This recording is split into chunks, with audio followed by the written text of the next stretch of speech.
Yes ఇప్పటికే మనం మాట్లాడుకున్నాం ఆర్థిక సంఘానికి సంబంధించి భేటీ గురించి. ఇక జూబ్లీ హిల్స్ భారీ కాంప్లెక్స్ నిర్మాణ అనుమతుల్లో నెట్ వెంచర్స్ వంచన.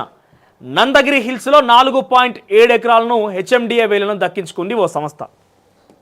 సో 4 ఎకరాల జాగని ఒక సంస్థ కొనుగోలు చేసిందట. ఫస్ట్ ఇక్కడ వినండి, ఎటువంటి కిటుకులు ఉంటాయి మన వ్యవస్థల రూపాలను బట్టి కూడా ఇటువంటి జాదుగాలు, ఇటువంటి కొంతమంది హుషారు లెక్కలు చేసేటోళ్ళు ఏ రకంగా అక్రమాలకు పాల్పడుతారో చూడండి. ఇక్కడ 4.7 ఎకరాల భూమిని హెచ్ఎండిఏ వేలం వేస్తే దాన్ని దక్కించుకుందట ఒక సంస్థ.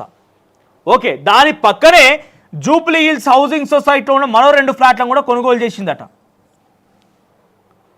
ఓకే, ఇది వేరే హెచ్ఎండిఏకి సంబంధించి 4.7 ఎకరాలు, జూబ్లీ హిల్స్ హౌసింగ్ సొసైటీలో రెండు ఫ్లాట్లు. సో ఇక్కడ 30 మీటర్ల నిర్మాణానికి ఛాన్స్, ఇంపాక్ట్ ఫీజు కడితే మరింత వెసులుబాటు. ఇక్కడ హెచ్ఎండిఏ లేఅవుట్లు ఏర్పాటు చేసే దగ్గర కేవలం 30 మీటర్ల వరకే నిర్మాణాల ఛాన్స్ ఉంటుందట. కొంత ఫీజు కడితే ఇంకొంత వెసులుబాటు కల్పిస్తారట. అయితే ఇక్కడ ఏం చేసిర్రు, నందగిరి హిల్స్ హుడా లేఅవుట్లో 15 మీటర్ల వరకే అనుమతి ఛాన్స్ ఉన్నదట. ఇక్కడ జూబ్లీ హిల్స్ హౌసింగ్ సొసైటీలో 30 మీటర్ల ఛాన్సు. ఈ హుడా లేఅవుట్ హెచ్ఎండిఏ ఏదైతే ఉన్నదో దీని ద్వారా 15 మీటర్ల వరకే అనుమతి ఉన్నదంట. హైట్ నందగిరి హిల్స్ లేఅవుట్లో 15 మీటర్ల వరకే అనుమతి ఉన్నదట.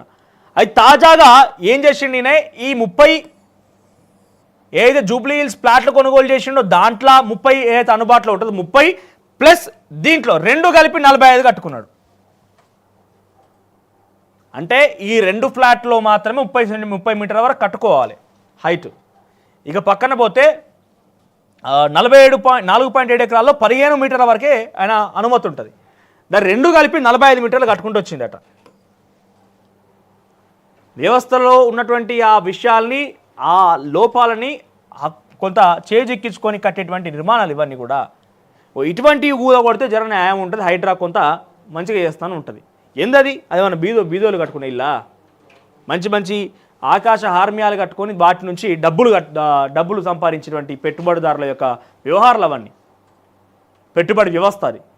అక్కడ మీరు కూల్చిబెత్తలు చేపట్టి అక్కడ మీ యొక్క అగ్రెసివ్నెస్ని, మీ కోపాన్ని అక్కడ చూపిస్తే బాగుంటుంది, సామాన్యుల మీద కాదు. ప్రస్తుతం వాళ్ళ మీద కేసు నమోదైందట. ఇంకా బీసీ రిజర్వేషన్ గురించి మనం మాట్లాడుకున్నాం. తర్వాత కొత్తగా 8 మెడికల్ కాలేజీలు వచ్చినాయంట. గోదావరి గురించి, తర్వాత రెవెన్యూ కోరలు. హైడ్రాకి ఫుల్ పవర్స్ ఇచ్చింది.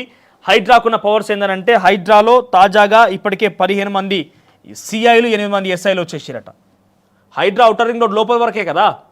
సో 15 మంది సిఐలు, 8 మంది ఎస్ఐలు, పోలీస్ డిపార్ట్మెంట్ ఏర్పాటు అయిపోయింది. రెవెన్యూ అధికారులు వస్తారట త్వరలో, టౌన్ ప్లానింగ్ అధికారులు ఉంటారట, ఇరిగేషన్ అధికారులు ఉంటారట, ఆ తర్వాత లేక్ ప్రొటెక్షన్ అధికారులు ఇందులో ఇన్వాల్వ్ అయి ఉంటారు.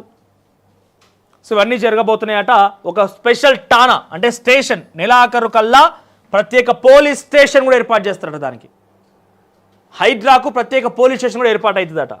ఇక సెప్టెంబర్ కీలక శాఖల నుంచి అభ్యంతరాలు తలెత్తకుండా పూర్తి స్థాయిలో రెవెన్యూ అధికారులు దక్కేందుకు మార్గం సుగమం. ఆక్రమణల కూల్చివేరే సందర్భంలో ఇబ్బందులు రాకుండా పోలీస్ సిబ్బంది కేటాయింపు. ఇలా చెరువుల పరిరక్షణ లక్ష్యంతో ఏర్పాటైన Hyderabad disaster response and assets monitoring and protection agency ప్రభుత్వం మరింత బలోపేతం చేస్తోంది.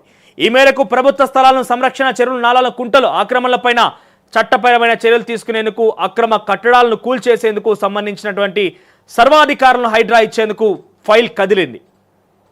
రెవెన్యూ ఆక్రమణల నిరోధం చట్టంపై కలెక్టర్ నుంచి కింది స్థాయి వరకు ఉన్నతాధికారులు హైడ్రా అప్పగించేందుకు అభ్యంతరాలు లేవని న్యాయశాఖ స్పష్టం చేసింది. ఈ నేపథ్యంలోనే తదుపరి చర్యలు తీసుకోవాలని కోరుతూ రెవెన్యూ శాఖ ముఖ్య కార్యదర్శి నుంచి ఫైల్ మంత్రి పొంగులేటి శ్రీనివాసరెడ్డి దగ్గరికి వెళ్ళింది.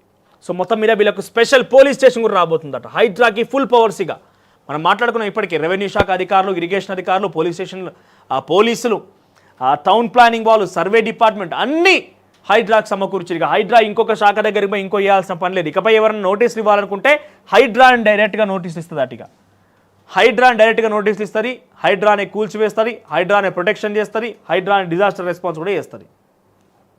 మొత్తం సర్వాధికారాలు హైడ్రా దగ్గరే.